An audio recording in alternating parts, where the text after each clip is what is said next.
Chemistry biology नंतर आता physics आणि पेपरफुटी प्रकरणात पुण्यातून मनीषा हवालदार नावाच्या आणखी एका प्राध्यापिकेला सीबीआयनं अटक केली।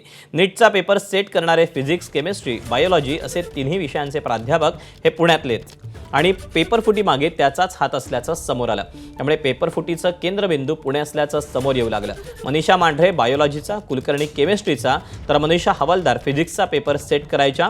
भारतासारख्या इतक्या मोठ्या देशात हजारो शिक्षक असताना पुण्यातीलच 3 शिक्षकांची नीटमध्ये झालेली निवड नीटच्या यंत्रणेबद्दलच संशय निर्माण करते।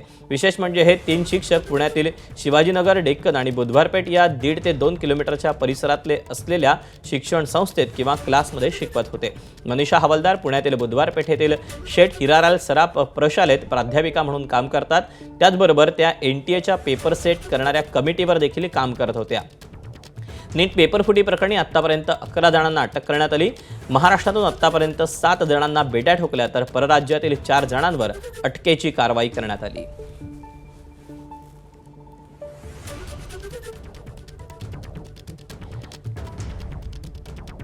या तिघांना सध्या अटक करण्यात आलेली आहे। मनीषा हवालदार फिजिक्सचा पेपर फोडणारी, मनीषा मांढरे बायोलॉजीचा पेपर फोडणारी तर पीव्ही कुलकर्णी केमिस्ट्रीचा पेपर फोडणारा।